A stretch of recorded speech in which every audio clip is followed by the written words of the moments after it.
Welcome to the Pindown, your Detroit Pistons podcast. I'm your host, Wes Davenport from Motor City Hoops and Detroit Bad Boys. And I'm Blake Silverman, writer for Detroit Bad Boys, covering everything from the Pistons to the NBA Draft and the Motor City Cruise. So just to quickly start us off today, look, I know this isn't great podcasting because I'm going to talk about something visual here, and you guys, if you're listening in the car or on the road, you can't see it, but Blake, you've got a unique hat on. I don't think I've ever seen a Detroit Shock hat look that clean. So why don't you give us the backstory on why you're wearing the hat and maybe just where you got it, because it's a good look. Yeah, this is actually a new hat. Lids did a drop. Shout out to the company's called Made for the W. They just released a bunch of WNBA hats of teams that have won championships in the past. So obviously the Detroit Shock there. And so shout out to them. And the Shock were actually in the news yesterday. There was some reporting that the Pistons are trying to talk to the WNBA on potentially bringing the Shock back. So I figured it was a little bit timely. And honestly, it's just my favorite hat right now. Not sure if the Shock will come back at least immediately, but personally, I'm hoping for it. I cover the WNBA as well, so that would be great for me. I'd probably have to give up the hat because that's not super professional covering the team, but fingers crossed, one day the Shock will be back. And you wrote a while ago, I think, an article just kind of chronicling, I guess, the Shock's rise to dominance there. Do you want to give a little quick plug for that one too? Yeah, it was. Thank you. It was actually something I wrote last year around like the 20th anniversary of the 03 championship team. That team was like the only, or I think they're still the only, but definitely the first team in American professional sports to have the worst record in the league and then turn around to win the championship the next year. I don't think it's been done since then, so that's not great news for the Pistons, but yeah, obviously the Shock had a crazy run. Still super bummed that they're not around anymore. But one day they'll be back, and the WNBA is expanding like crazy. And Detroit should be on that list. I'm gonna push for it all I can. I know there's a bunch of cities that are, but Detroit has as good a say as any. The Shock still have the top two most attended games in WNBA history, like attendance wise. So I think that's a pretty good pitch if I ever had a hand in it. And that wraps up this episode of the Detroit Shock podcast. We'll move on to some Pistons questions now because, guys, we got a lot of them, even a few voicemails. Finally, I got to throw a little party there. It was a couple weeks. We've been waiting patiently, but a couple of people actually took advantage, left us a voicemail message with the question in it. And we will get to those in a second. But let's just start here. This is from our live audience. This is from Kenneth Clay. He just wants to know, is Trajan Langdon going to clean house? And we've kind of talked about it a little bit in the past episode, but let's hit on it again. What do you think? Is he cleaning house? What's your crystal ball say about Troy Weaver and Monty Williams? Yeah, I'm still a little bit in the same camp that I was last week. I think the most likely, or where I'm leaning right now, is I think Troy is likely gone. I just don't it's a strange situation. I don't know if there's room for him unless he's cool with just like being in the front office doing scouting stuff, but that's an uncomfortable situation. And Monty is still 50-50 for me. I can see him getting another year, but I could also see Trajan wanting to just fully start over. Maybe he doesn't think that Monty is the right coach. And at that point, all the reporting has said that Gores is okay with eating his contract. So at that point, cut your losses, go and bring in someone who you think is better suited to lead this franchise forward. But I don't know. At this point, Monty is still a toss-up for me. But I wouldn't be surprised one way or the other, but I definitely think that Troy is likely not returning. Yeah, I'm with you on both of those. And this was brought up by Keith Smith on the most recent episode of the Pistons Pulse. And I thought it was a really good point. I hadn't really thought about it too much previously, but he mentioned that when you're making that coaching decision, it kind of shows the hand of what the front office is going to try to do this offseason and into next season. Because Monty Williams is a coach who's had a lot of success with relatively young teams that have veteran leadership and are more or less ready to compete on some level. Whereas he really hasn't had much experience outside of this past season with just a pure kind of tanking situation where the bottom fell out and there's no telling how far down it would go. So if they keep Monty Williams around, that might signal that they are going to try and be quite a bit more competitive next season. They'll be a little bit more aggressive in the offseason to improve the roster, bring in more veterans, up the talent level, right, of this team immediately. Whereas if they do decide to move on from Monty Williams, it might indicate that they're looking a little bit more long term, right? They want a younger coach to come in, kind of guide these guys up into a position where they can really, grow and contend in the future, not right away. And I thought that was an interesting point. I do agree with it. I don't know which way that's going to go. I'm still thinking, maybe 60-40 instead of 50-50 where Monty stays. But to me right now, this is going to be the most interesting part of the offseason, and it's got to happen fast too. So we'll see. Right.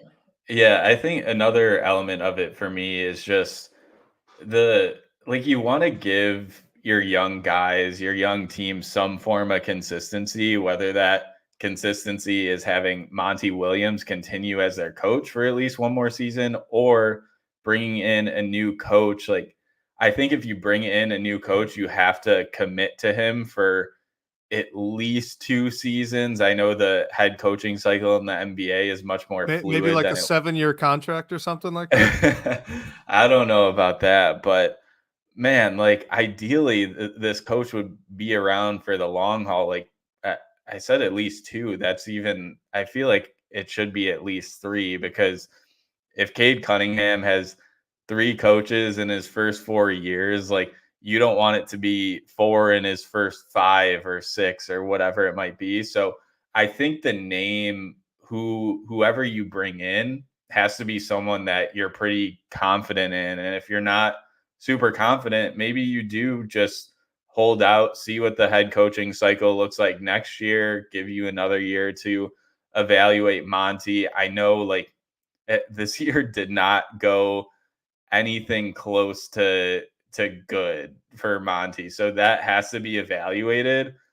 I think the only reason he stays is if you just want to give him another year under different leadership, a different roster, and see what happens. I don't think Monty is staying for doing a good job by any means.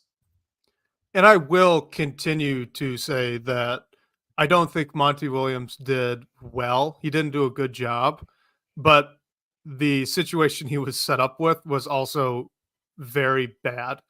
The roster construction was very bad, and most of the team's losses and struggles last season are far more attributable to the roster being very bad than the head coach.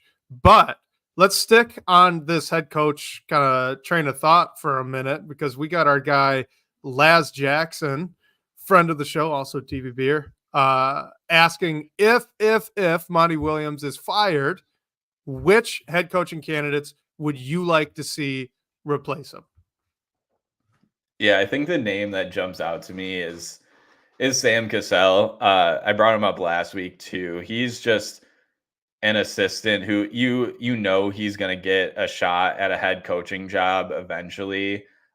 So I kind of see it as, why not give him a shot here? I don't really, if the Pistons are looking for a new coach, I would much rather them bring in an up and coming assistant, a good name. Like we saw Charlotte make that hire. We just saw Brooklyn do it with Jordi Fernandez.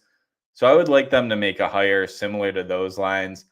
Outside of Sam Cassell, I know Mike Inori is a hot name right now. Maybe that's another one. Miami's Chris Quinn is a big name, but who knows if you can get him. I know he's been floated around in some interviews. So I still, and I still think that the one ideal name for me is Sam Cassell.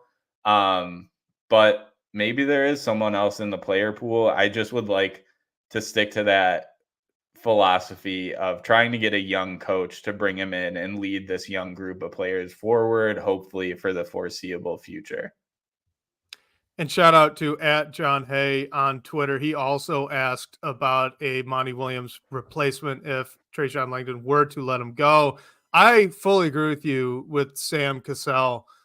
I, you know, I've kind of avoided this conversation, admittedly, just because I don't know how much we could really say intelligibly about these coaching candidates. But look, I really enjoyed Sam Cassell when he was later in his career with the Timberwolves and with the Clippers. He was a really fun player. He was a team leader for those pretty young teams. And he has been coaching for a while, since 2009. So he's paid his dues. That would be the guy for me I would be probably most excited about. I also just really like the idea of former players, especially former point guards, stepping into a head coaching role when they already were, that quote unquote coach on the floor back when they played. Another couple names that were, I don't know, maybe these will be a little more controversial, but James Borrego and Steven Silas. And obviously, Steven Silas is a current assistant coach with the Detroit Pistons right now. Maybe that offers a little bit of consistency, right, if you do move on from Monty. But here's the thing with both of those guys. Both of those guys were hot names on the coaching market at the point when they were hired. Both of those guys were brought into rebuilding situations with very young teams. And in my opinion, both of those guys got a really poor hand. They were dealt a really poor hand when they were fired. The situation wasn't great.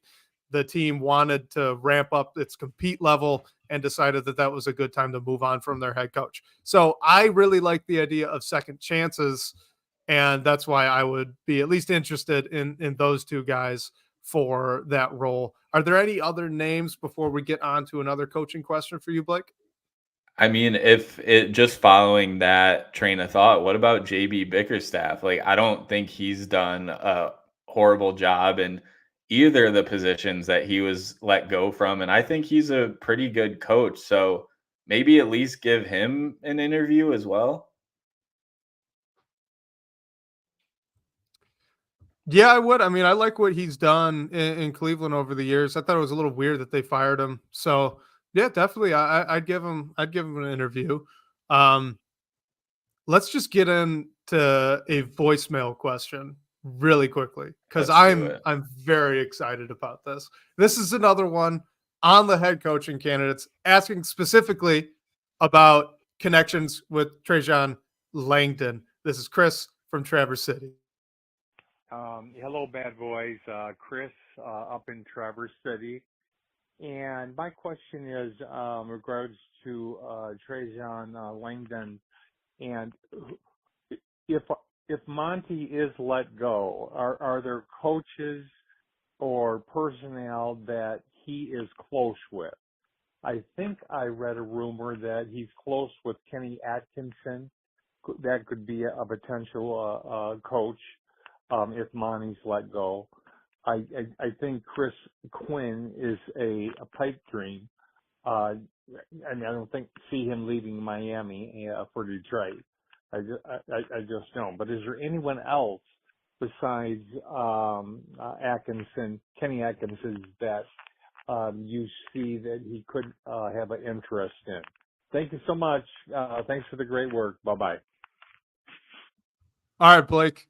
What do you think? First of all, we're now honorary bad boys, and I appreciate Chris for that. I'm honored. I'm honored to be a bad boy. But what do you think? What are some names connected specifically to Trajan Langdon that could be head coaching candidates? Okay, Wes, you did a lot of research into Trajan's connection, so I'm gonna let you give a majority of the names, but I did find one, and this one is definitely a little bit of a stretch, not someone we've heard in many head coaching conversations, but Andre Miller, Denver Nuggets great. So he actually played with Trajan in for the Cleveland Cavaliers back when Langdon was with them. And the reason I bring him up for head coaching is because Andre Miller is actually the head coach of the Grand Rapids Gold in the Denver's G League team. I didn't realize that until I covered the Cruise this season and the Gold were in town. And I was like, hey, I think that's Andre Miller. And so he's making a name for himself coaching wise as well. So I think that's an interesting one that has a connection. I don't know how realistic it is. The other one I'll give that is more of a hot name in the coaching sector right now is JJ Redick. I think he's pretty much a done deal to the Lakers. So I don't think it's realistic for the Pistons right now. But just the fact that Langdon was a great for Duke, so was JJ Redick. Shameless plug. I wrote an article on Detroit Bad Boys this week on a top 5 Pistons board with the Langdon hire in mind. And one name I looped into that was a little bit of a stretch was Jared McCain, just because he's a great shooter. I think one of the best shooters in this class. Also, obviously, went to Duke, like Trajan Langdon. So that's the JJ Redick is like another connection I'll give just because of the Duke thing. Don't know how realistic it is. I think I like the Andre Miller name. I pulled up more, but Wes, you pulled up a few names as well. So I'll let you run with it. Well, first, who's this JJ Redick guy? Are you talking about who one unnamed source for the Lakers called the next Pat Riley by chance? Is that who JJ Redick is to you? I don't know. That JJ Redick. Podcast. So I mean, we could be the coach with those credentials. But anyway, let's go and look at some Nets connections from back in the day. The easy one, well, that wasn't a Nets connection, but I think we could just throw right out there was Jason Collins, guy that was considered last go around before they hired Monty Williams in Detroit. Current Pelicans assistant Jaren Collins. That's right. Thank you. Again, was considered last year. Didn't get the job, but is a Pelicans assistant, obviously under Trajan Langdon. Some other names, Jacques Vaughn was released halfway through the season with the Nets. He was actually an assistant coach with the Nets when Langdon was with the G League Nets team. So there's probably some connection there. Speaking of guys that kind of got the short end of a stick there when they were fired, Jacques Vaughn definitely applies to that. Some former players that I thought were at least kind of interesting. Jared Dudley. I don't know if he'd really be up for a head coaching job already, but he's currently a Mavs assistant, and he was on those Nets teams when Langdon was involved. And then Pablo Prigioni, former player as well, current Minnesota assistant, and he was actually on an assistant, I believe, with the G League team that Langdon was operating and running there in Long Island. So I don't know. Maybe not. I don't know if any of these guys are really in consideration for more head coaching gigs, but it's at least names with connections to him that are a little off the wall. Pablo Prigioni was definitely my favorite of that list. I don't know how real it. I mean, Jaren Collins is an interesting one. Like he Troy's guy for the job last year until Monty. I know Troy's guy was Kevin Ollie, but I feel like there was a camp in the front office that was hoping or wanting Jaren Collins to get hired. My memory of it was that there was a sector that wanted Charles Lee, and then there was Troy Weaver that wanted Kevin Ollie, and Tom Gores that wanted Monty Williams. I don't recall if Collins was Coffee says that Jaren was Arn's guy, so maybe he was. Maybe he really was getting a hard push there from the front office. That'd be really interesting if they do move on from Monty to see if his name pops back up. Yeah, and shout out to Chris for the question, our first ever live voice question. So thank you for leveraging it. And great question. I think connections with like previous relationships are big. It shouldn't be the only parameter for hiring someone, but if you already have that relationship, you know what someone's about, you know their philosophy. I think it's easier. Like it's less of just like a blind faith kind of thing. So it's it's something that to keep an eye on.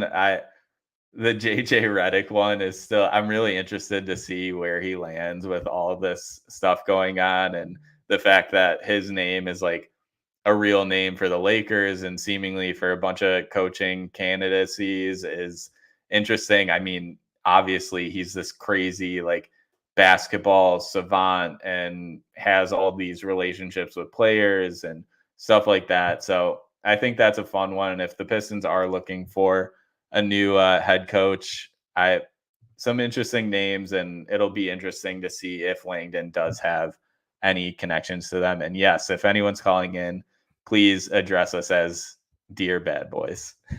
Yeah, Chris, I think you need to, that's the trend. We got to stick with it. That was awesome. Let's get to this one from 3 Championship Drive. It says, can the Detroit Pistons still trade Evan Fournier and Troy Brown Jr.? I know the contracts have to be picked up before June 30th. So Fournier, and I wish we had Keith Smith on for this just to make sure I'm not like breaking any cap rules or anything like that. But being that Fournier's team option is for 19 million, like I don't think any team would really want to take that on. So I don't see him being a trade candidate. Like I just don't think the Pistons are going to pick up that option. Troy Brown, being that he's just 4 million non-guaranteed, I feel like that one is more likely, and maybe the Pistons even want to keep him around to round out their roster. But yeah, Evan Fournier for close to 20 million based on like what he is now and not really like playing for New York. He had some good flashes in Detroit. I just like don't really see the Pistons or any team really wanting to take in Evan Fournier for his current salary. Yeah, it's kind of 2 separate questions, right? Like, can the Pistons accept Fournier's option and guarantee Troy Brown's deal and then trade them? Yes, they can. Would anyone want them? I don't know. I mean, like you said, Fournier's contract is a bit much unless it's legitimately just salary matching for someone else's long-term deal that another team wants to get out of. Like, I mean, coming to mind might be Atlanta if they want to get off, say, Clint Capela's contract or something like that. But the Pistons also just have cap space. They wouldn't actually have to send back money, I don't believe, in order to make a trade work. They could just absorb the contract without actually sending anything out. So, well, any cap out, I should say. They'd have to give up something of value, but it wouldn't have to be a player. So, yeah, I'm with you. I just don't think it's a likely route that the team goes down this offseason. Yeah, and I think Fournier specifically, like I think the Pistons would have to give up assets for some team to take him on.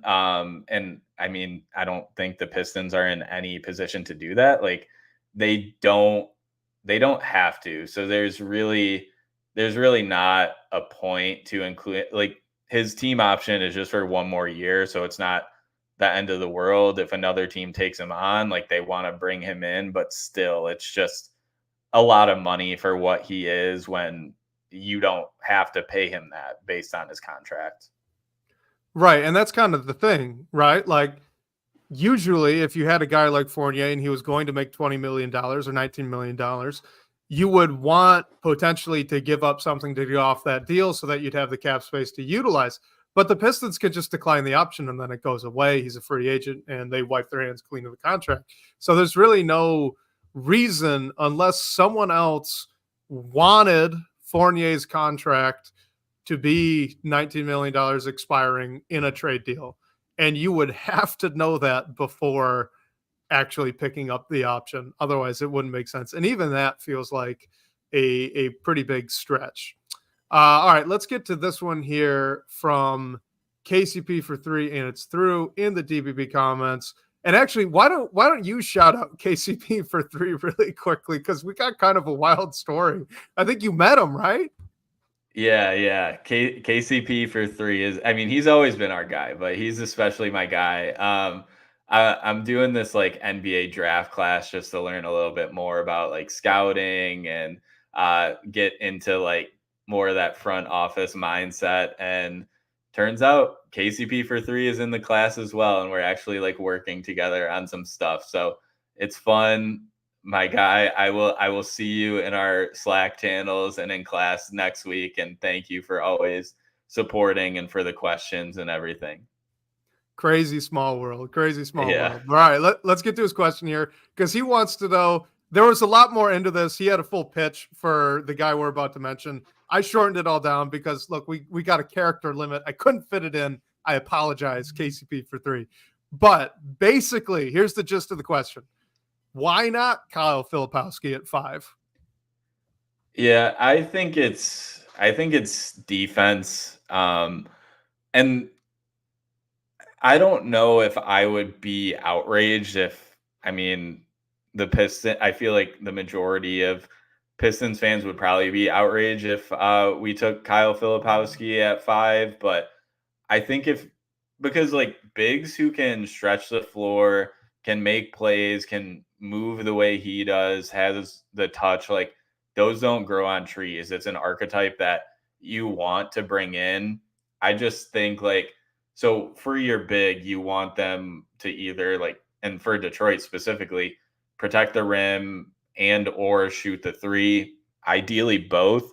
I think with Filipowski, you're getting the shooting, so you need a defensive big man to really back that up, and just someone to put alongside him, especially as he develops and everything. Also, he doesn't have crazy length or anything like that. So I think there's just other prospects that you can make more of a pitch for at 5. The interesting thing is Alex Sarr and probably even Donovan Clingan aren't making it to 5. So if you are really prioritizing a big man, like Filipowski might be your next best bet, but I think you could get him trading back. Thank you, Jack, who's shouting on my hat in the comments. Sorry, bad podcasting, but have to shout you out. But yeah, Filipowski is a great prospect, and I think you could just get him towards the back half of the lottery if you could, if there's a way to trade back. But if he's really your guy and you want that big that can stretch the floor that this team definitely needs, why not? I feel like this year, especially with the prospect pool and everything, it's not that crazy to take a swing. I just don't know if the Pistons are in the spot to do so based on who else will be on the board at that point. Let me ask you this, Blake. So let's just first look at the shooting, right? We think Filipowski can probably shoot the ball. I believe he was at 34, 35%, somewhere in that range from 3 this season. But that's not incredible. And he didn't shoot the mid-range shot incredibly well either. His free throw percentage is pretty good. It's not through the roof. What do you think of Filipowski as a shooter? Is this a guy that you envision really pushing up to that elite level where he's close to 40, maybe even above on volume? Or is this just a big that he can space the floor, but you really don't want him shooting more than 3 or 4 a night? Yeah, that's really the question with him, honestly. He shot 35% from 3, but like you brought up, his free throw percentage wasn't incredible or anything like that. And Irwin brings up in the chat, compared to other bigs, he's a great passer, which is important as well. But I don't think the shot is necessarily a done deal. That you're going to bring in Filipowski and he's going to immediately space the floor, be able to shoot 3s for you. So I think that's also lends itself a bit into maybe why you would look elsewhere at number 5. And then if you're getting, say you trade back to the end of the lottery or after that, the late teens, whatever it might be, then you're getting into Day'Ron Holmes territory, who he showed an ability to space the floor. Zach Edey isn't really going to shoot 3s or anything like that, but he's shown some stuff in the mid-range as well. So some other prospects come in at that as well. But I think Filipowski has just like shown a little bit more compared to those other guys shooting wise. So you can buy it a little bit more, but it's not like a certainty or anything like that. And what's your read on him with his skill level, right? I know the vision looks pretty great, especially for his position. It's not always off the live dribble, which does kind of limit it. Maybe more of a short roll type of weapon. So what's his skill level at? Where do you see him in the NBA there? And on top of that, as a defender, I know he's not amazing. He's not a good defender. Am I wrong for thinking he's not the worst, though? Like, I don't think he's a true negative on that end. Honestly, probably leans closer to neutral. I think he can bang a little bit down on the post. He's not going to block a ton of shots, but he can get in the way. Yeah, I don't defensively, you're right. I don't think he's a horrible defender by any means. I just think there are other big prospects who have shown like better stuff. Like you can even look to an Missy who's not going to stretch the floor, but he's definitely going to play defense for you. And yeah, Erwin brings it up. Like Filipowski's free throw rate wasn't great, and that's a very strong indicator of long-term shooting. So I think Filipowski can play a role immediately, but I think he might even be better suited toward contender. Like I see him mocked to OKC a lot to be their big off the bench that sort of fits the playing style that they go for. And Erwin also brings up Tyler Smith. Like I buy his shot a lot more than Filipowski's, but Tyler Smith has some work to do defensively as well. So while I definitely don't think that Filipowski is like a molded finished product on day one or anything like that. I think the most likely outcome for him is he's probably that league average 3-point shooter, and you don't know how many attempts he's doing that on, but that can be pretty good for a big, and it's not something that the Pistons have. Yeah, and this isn't necessarily like a straight player comp for like the type of guy that Filipowski can be, because I like him more than the player I'm about to name. But think back to when Mike Muscala was in Detroit, that role that he played where it was, mid to low 30s from three, good one more passer, pretty good out of the short roll, could spend some minutes at the four, held up okay defensively, was a good communicator, and was a pretty solid rebounder. Like that's more or less the archetype of player that you're getting out of Flip. And I really like him, but I'm with you. Long term, he's probably one of those guys that borders on being a starter, being a backup. For Detroit, I mean, he's a great fit next to Cade with the floor spacing he can offer. But again, like we said, it's not incredible. He's not going to be, Chet out there firing from really deep and shooting an incredible percentage with it over big time volume. So yeah, I just not at 5, though. I do really like him. Any final thoughts on Flip? Last thing is like in this draft, I think you have to be okay with not getting like a star at maybe wherever you're picking. So like if you draft a Kyle Filipowski and he's your long-term backup big, like that might be pretty good and like is obviously a useful role.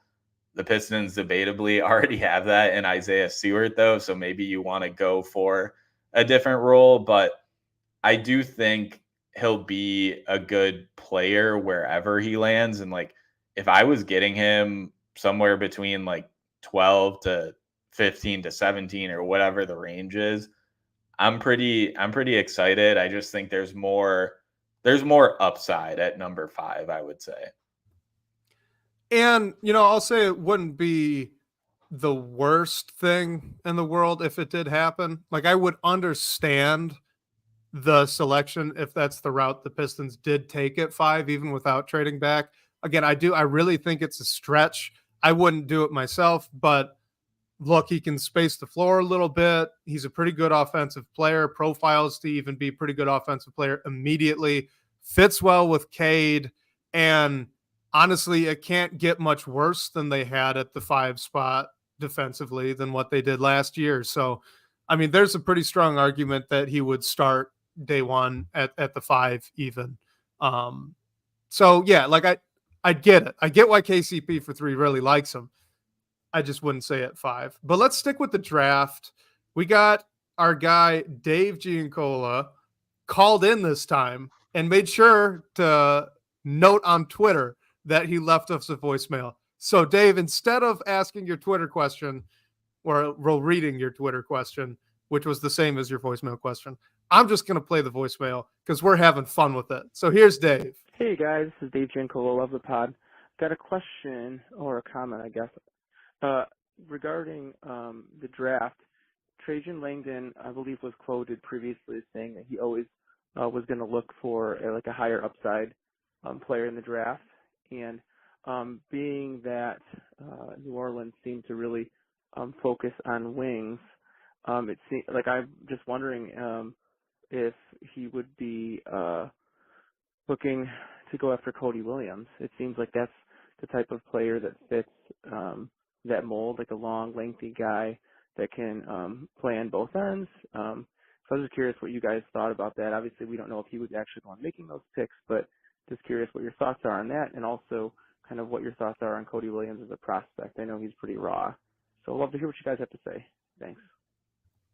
Yeah, all right, Blake. So this is a great one for you because you wrote an article on DBB kind of outlining a big board specifically for guys that Langdon in the past has seemed to gravitate towards, or at least the Pelicans and the Nets have seemed to gravitate towards. So my question to you is, where does Cody Williams fall on that board? Who are some other names that you would have? And then more generally, let's revisit Cody Williams as a prospect and why you and I are, again, a little bit lower on him than the field. Yeah, thank you, Dave, for the question. This is a thought that I had in the article I wrote on DBB. So my philosophy with putting together a top 5 board with the Langdon hire in mind was, we're going to include a lot of wings and we're going to include some upside swings. So exactly in the line of thinking that Dave has here, I actually put Cody Williams number 4 on that list. And really, like, for the reasons that Dave mentioned, he fits that archetype that we saw New Orleans prioritize, and we think that the Pistons should prioritize as well. He just didn't show as much as you'd want him to be like a surefire top pick in this year's draft. I think it's mainly just because, like, he is raw. You need to give him some time. He needs to add some strength. He shot the ball very efficiently, but it wasn't on high volume or anything like that. He fought through a few injuries. When he came back, there were times where he didn't seem like not that you couldn't notice him, but he wasn't as noticeable on the floor, which I think plays into his stock a little bit. But he has the length, he has the size that really fits the ideal, like, quote unquote 3-and-D archetype that we all love to use a lot. I just think it's more of like an upside swing than even a Ron Holland, who I had higher on the board, just because I think he showed a little bit more. Ron Holland has his own, like, things you can say about him and maybe reasons he should or shouldn't be the pick. But Cody, I just think when you draft him, there has to be an understanding that he needs some time. And I'm not really sure that the Pistons are in that spot to necessarily give it to him. They might be if Langdon comes in and says, hey, this thing is going to need time. Cody Williams is a guy who can really be one of our top contributors a few years down the road, and we want to get him in-house to add some of that strength, get some of that additional playing experience, round out his shot. He has great touch near the rim. So with the Langdon hire in mind, Cody Williams is a bit up on my board for the Pistons based on like what Dave brought up here. But still, like I would rather like if Zachary Risachet is on the board, I would definitely go for that because I think he could impact more immediately. But Cody like he has a very good chance to be a good player. Just I don't think you're going to see that as immediately. The one thing that's been holding me back with Cody Williams, specifically to Trajan Langdon and the draft picks that his teams have made in the past, is actually the athletic ability. And that's not saying that Cody Williams is not a very good athlete. He is. He just doesn't always play like it. And I think you pair that with him being a willing but not great defender. And, that Trey Murphy role is just not perfectly filled. Like that type of hyper athletic wing who can space the floor, who can do a little bit off the bounce, and is just a nuclear or close to level athlete. That's not Cody Williams. I think even Dyson Daniels plays like a far better athlete. And obviously he played like a much better defender as well than Cody Williams did. So the one name for me that really shot up my board was the one that you mentioned. And someone in the chat did too. Derek Brooks, our guy Derek Brooks, was Ron Holland. I think he does really fit that mold, even though I'm a little lower on him in general. He ticks a lot of those boxes. He's an incredible athlete. He plays like it. He defends with really high energy and, again, defends like he's a great athlete.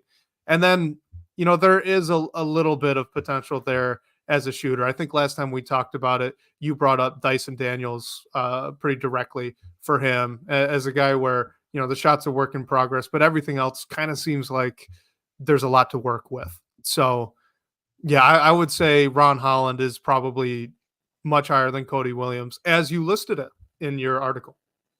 Yeah, and the one name, so I put the board was, and I excluded Alex Sarr because I think he's the one name I'm pretty certain won't be there at 5, but I had it listed as Risachet, Klingon. Both those guys could be off the board.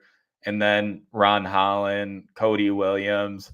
And I put Jared McCain in there just because I was interested in the shot, the Duke connection and everything. Like that spot is a little fluid for me. You can definitely throw Reed Shepherd in there, a bunch of other names. The one name I mentioned had a really tough time leaving off is your guy, Tidjane Salaün. I think he's another player that fits this mold of a really raw wing talent that is getting buzz of going in the top 10. I don't know if it's getting all the way up to 5, but he's in like a similar boat of like Cody Williams for me. It's like a similar conversation almost. Yeah, we all know I love Salaün, so no need to harp on it. Another name I bring up is who Erwin just brought up in our live chat. Steph Castle, I think, would be a pretty good fit here. Another kind of Dyson Daniels-y type of player, loosely, not a perfect player comp, but more or less that archetype. The one other name I think just needs to be brought up again, even though it's not a perfect fit with anything that we've said so far, right? That wings, good defenders, great athletes. Nikola Topic.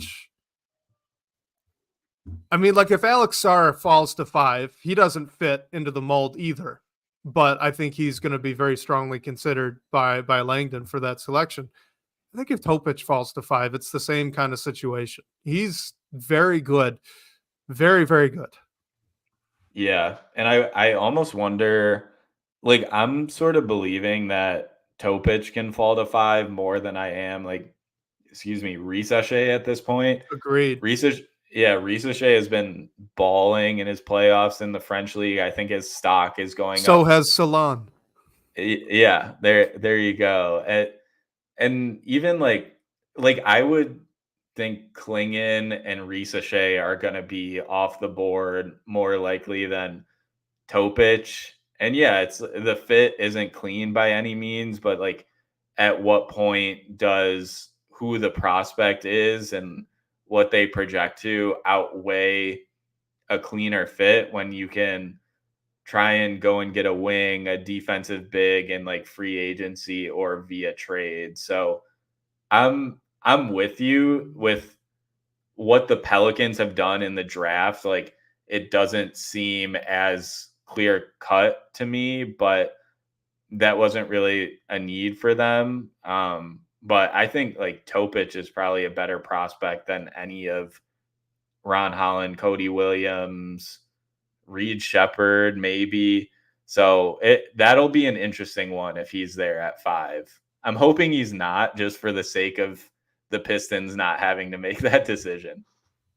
Yeah, and just quickly with the fit thing, I'm going to say it again. I know I said it before, but 2 guys that can handle the ball like that can play make like that, and that can operate out of the pick and roll as they both do, that fits very well together.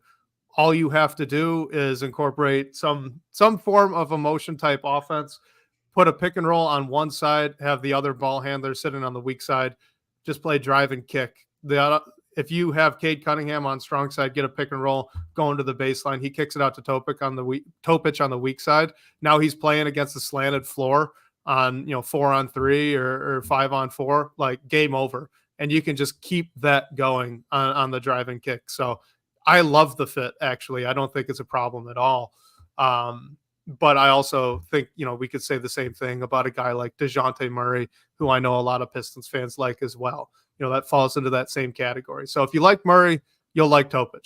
But anyway, let's go into another draft question here. We got kind of 2 of these. This is somewhat related, mostly on Jaden Ivey. So our guy, Just Football Academy in Australia, says, if we keep the draft pick, are we not just saying that we believe in that pick over a guy like Jalen Duren or Jaden Ivey? And in the DBB comments, this is baked over, he wants to know if Jaden Ivey is a long-term starting NBA player or a bench player. So these kind of loop in together. So how do you value that number 5 pick compared to specifically Jaden Ivey? And after these first 2 years, where are you at on Jaden's future role in the NBA? Yeah, I think I'm still in the camp. Whereas if you're grouping together your young pieces, young assets, if you want to call it a core or whatever it might be, and Cade, Asar Thompson, this 5th pick, Jaden Ivey, and Jalen Duren, I still think that you don't have to, but I think you should move on from at least one of them, just for the sake of not having so much uncertainty on your team.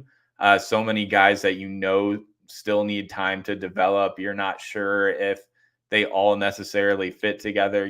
This team has glaring needs, and you can use one of those pieces to bring in someone who fills a need that one of these guys don't.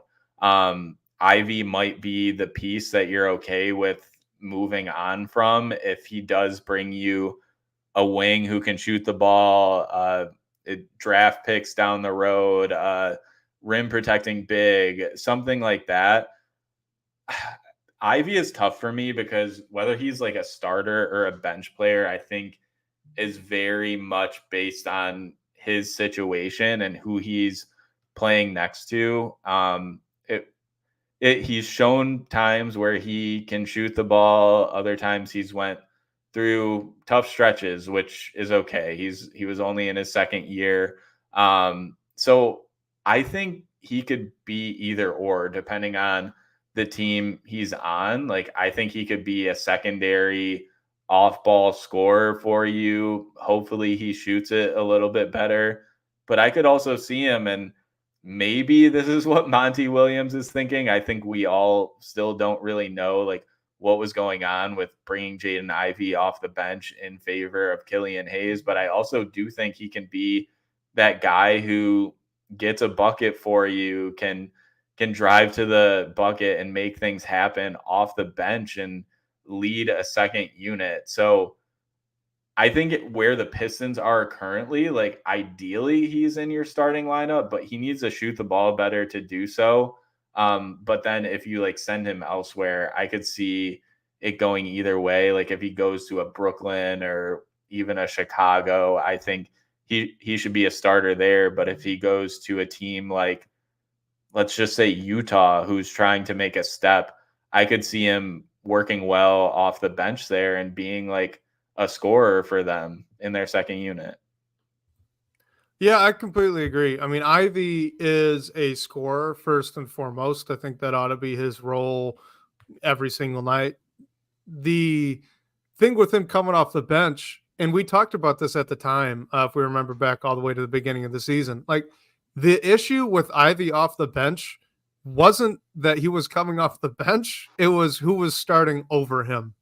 Yeah. So this offseason, Bobby Buckets brings it up, right? He says that he hopes we get a 3-and-D2 guard in free agency to start next to Cade, and then Ivey's going to move into the bench unit. Like, yeah, that would be totally fine if you get talent that pushes Jaden Ivey to the bench, or even if Quentin Grimes finds his jump shot and that pushes Jaden Ivey to the bench. Like, that is fine. I think Jaden Ivey would excel in a 6-man role. And I do believe that, at least right now, there are more teams in the NBA that he would be a high usage 6-man type player than there are teams where he'd be a starter right now. That's saying nothing long-term. I still really buy into his upside long-term. He's a great athlete, incredibly fast. He really improved, I thought, at picking his spots offensively last year. And he did improve as a defender, though I don't think that's ever going to be his primary selling point, despite his athletic abilities. So, long-term, I still really like Jaden Ivey. I still think he's a starter, potentially even, borderline all-star type player one day, but it's not right now. Right now, I do think he probably would be better served off the bench, especially with Cade Cunningham already occupying a lot of those ball handling duties. In the starting lineup, a guy like Quentin Grimes or someone of that ilk could push Ivey to the bench, and it would be not a bad thing at all. Might be a net positive. And I'd say, like, more generally, looking at the young guys the Pistons currently have compared to, that 5th pick. A lot of times when you're looking at that pick, it's kind of a mystery box, and people really are enticed by the mystery box because of what it could be. To me, the Pistons are kind of in a rare situation where the mystery box isn't necessarily enticing because of what it is or what it could be, but because of what we already have learned about the players that the Pistons currently have on the roster. Like, there are very few questions left about Cade Cunningham. We're pretty intrigued about Asar Thompson, but his offensive limitations could be really crippling for him long-term if he's going to be a starter. Jaden Ivey improved a bit as a defender and really stagnated as a shooter. Two things where he needs at least one of them to be very good in order to be very successful as a long-term starter at the 2 on any team. His shooting percentage going up would really help his scoring efficiency, and his defense improving would really help level out that middling scoring efficiency that he has if he doesn't improve the jump shot. But right now, both of those aren't where they should be. And Jalen Duren, we've talked at length about as him as a defender, the weaknesses there, and that he doesn't profile as a shooter. So the mystery box, the number 5 pick, it's enticing, and I think that they should keep it. And I've kind of transitioned on accident into this question from MI Cognac 44 on Twitter asking, is there any logical reason for keeping the number 5 pick? And I guess what I'm getting at is, with that number 5 pick, a lot of those guys that could be there, we've talked about falling, maybe Risa Shea, maybe Topic, but even Shepard, Connect, maybe Klingon, Holland, Castle, Buzelas, Filipowski, any of them, they might just be better. There's a solid outcome where they end up better than what the Pistons currently have. And that's why you want to keep that 5th pick right now, or at least that'd be my argument for it.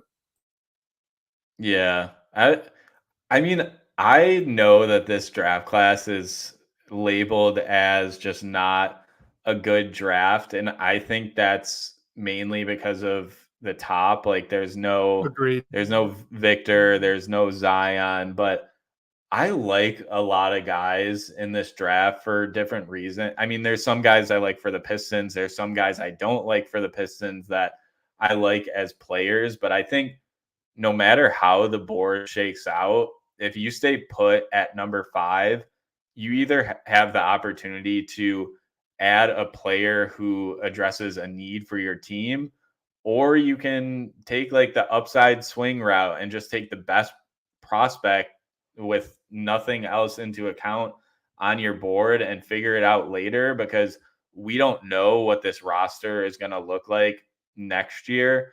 We are thinking Cade is going to get signed to an extension. We think Asar Thompson is still like, I would be shocked if he is put in a trade, but Ivey, Duren, I don't know if you're giving up on them yet, but like you might. So if either one or both of them are not around, like you can still get a good player with that 5th pick that can be around your team. Like I think if you're getting a starter, no matter what kind of starter it is, you should be thrilled at that with number 5. Or even if you get like your second big, like what we were talking with Filipowski, or someone that's your 6th man moving forward, I think that you're happy with that. Like, is it good necessarily for the Pistons? Probably not. Like, ideally, you want a second star to put next to Cade Cunningham, but I think a lot of teams are going to end up with quality players that are part of their rotation for years to come. That makes more sense for teams that are competing for the playoffs, competing for the championships. Like they're going to get some really good guys in good situations. But I think the Pistons still have an opportunity to address a need that we just hopefully this draft pick can shoot. Or just you're going to be able to bring in a good basketball player. Yeah, agreed. And the one thing I'd want to add to all of that, and I agree with all of it, is that I'd want to push back on the idea or the narrative that giving up, quote unquote, on Jaden Ivey or Sar Thompson or Isaiah Stewart or Jalen Duren would be trading them. They could still be on the roster, and the Pistons could have still, quote unquote, given up on their future as a long-term starter, right? Like specifically looking at Ivey and Duren. Obviously, I'm much higher on Jaden Ivey's future potential. That is known. That I'm much lower on Duren's future potential. But Ivey's record isn't unimpeachable. He didn't have a perfect second year, and you could wave away that to context or not, right? We've talked previously on this podcast that right now, everybody on this team outside of Cade Cunningham needs to be viewed as a long-term bench player until they prove otherwise based on their own play in practice and in games. And that's just kind of the unfortunate reality of where this team is right now. So if any of those guys really do end up coming off the bench, like, okay, you draft Flip at 5 because you think he's your starting center for this upcoming season because he can space the floor and he's not a terrible defender. Well, that moves Duren to the bench, and that kind of signals, hey, we may have given up on Duren as a long-term starting piece, but we didn't trade him yet. And that's okay. Like, I don't think you have to move these young guys or move the pick. It doesn't necessarily have to be, I guess, that much of a trade-off, because you could move Sasser, you could move on from Stewart, who some people do and some people don't consider a young guy. Like, it doesn't necessarily have to be Jaden Ivey and Jalen Duren or Sar Thompson trading off for this 5th pick. There are other routes that keep them all together, but that doesn't necessarily mean that you're still incredibly invested in those guys long-term as your starters. But since we brought up Quentin Grimes, let's get to this question here from Derek Brown in our live audience. He says, would you extend Quentin Grimes for 3 years, $30 million? Honestly, I think that's a steal, but what do you think? Yeah, I think that sounds good to me. The tough thing is you didn't see a lot of Quentin Grimes after you acquired him with the injury. I think if you tell me what you're getting from Quentin Grimes Grimes with this extension is his year 2 where he was shooting the ball great. Like, yeah, that's a no-brainer. I think because you didn't see it, it's a bit more of a question mark, which I think is totally fine, but you at least know if the shot isn't falling for Grimes, he's still going to be a heck of a defender. This team needs perimeter defense. 3 years, 30 million is a pretty affordable deal. So I'd be interested to see if that number is something that Grimes is willing to take.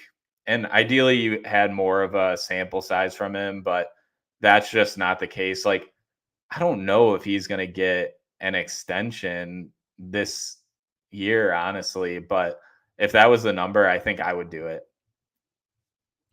Yeah, I would too. I mean, it seems low. The years might be a little high just because of that uncertainty, like you mentioned, but 10 million a year as an average annual value is pretty dang good for a guy that earned Tom Thibodeau's trust as a 2 guard in New York on a playoff team, played heavy minutes, and was a really key cog to those rotations just a season ago. Obviously, this most recent year, his shot fell off, possibly because of injuries. We don't really know the reason there, but it definitely fell off a cliff. So I guess the thing with that is what do you weigh more? Do you weigh his entire career as a shooter, where he has been a very good 3-point shooter for a while now, or the most recent season, which can be a fantastic predictor of what's coming next for guys, where it wasn't really good? If you think that last year was kind of just an off year, he was hurt, lower body injuries affected his jump shot, that's why he was short so much, then yeah, this is a steal. Like, Quentin Grimes could realistically start for this Pistons team next season if he's hitting his 3-point shot off the catch. If we get the Quentin Grimes of last season, if that's reality, then I mean, this is probably spot on, but I don't know why you'd commit 3 years to him.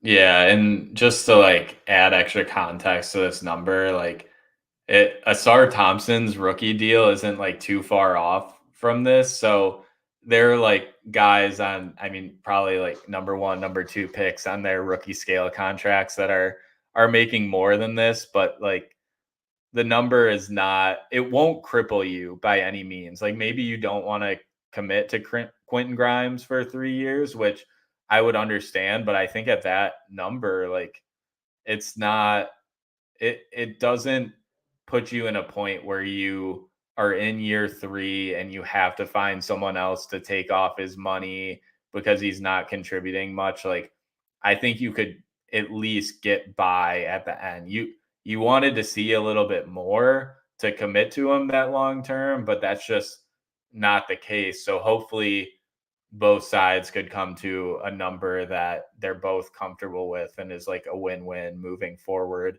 The other interesting part is obviously Troy was the guy that went out and acquired Grimes. Like, I wonder how Trajan sees him and sees him as a part of this future. But I think that's a question we'll probably get the answer to this offseason on whether Grimes gets an extension or not. Yeah, agreed. So let's end on this one here. This is from our guy, a fella in the DBB comment section. Let's wrap it up. How do you define success for Trajan Langdon's first year in Detroit? This is a great question. And Wes, you brought this up last week when we were reacting to the hire. Like, we still haven't had his introductory press conference yet. So really interested to tune into that to see what he says. Hopefully we get some insight into what his plan is, at least immediately, because I think if you get the sense that he thinks you need to rebuild this rebuild, you have to walk back your expectations a little bit, because the team isn't all of a sudden gonna jump into competing or add like 15 to 20 wins or whatever it might be. But if he's trying to add pieces around what they already have, like, I think that like 25 win mark should be, if you want to put a metric behind success, like I would put it somewhere around there, maybe like plus a few if you want to get picky about it. But I think it's tough because Langdon's coming into a difficult situation where he has to make a lot of changes, and you probably won't see success right away with all of that. But for me, it's just you need to show some sort of sense of building a logical roster that is suited for the modern NBA. He's shown that he's thinking that way. He's made moves to do so in New Orleans. And then hopefully that results in some more wins because, man, if these guys stroll out there and win like 15 games next year, like what do you do then? I don't think that will happen. But you need to show at least some sort of path forward, however you want to define that with your success metric. We can debate that, but like, man, hopefully they just win somewhere around 25 games. I don't think that's far off or crazy, depending on what the roster looks like. I am, unfortunately, about to wet blanket the number of games thing, only because our guy, friend of the show, Jack Kelly, last offseason, he went back and he looked at not only teams with the number one pick and what they did the following year, but also just teams that had the worst record in the league, what they did the following year.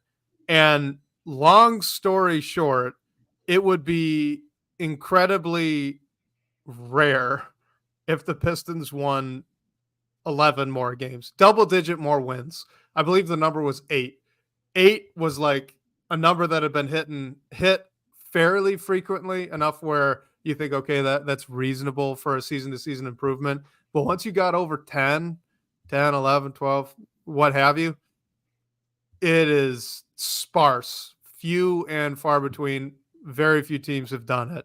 That's not to say that the Pistons can't do it. That's just saying that if they did it, it would be a historical footnote for quite some time. So expectations should be adjusted accordingly.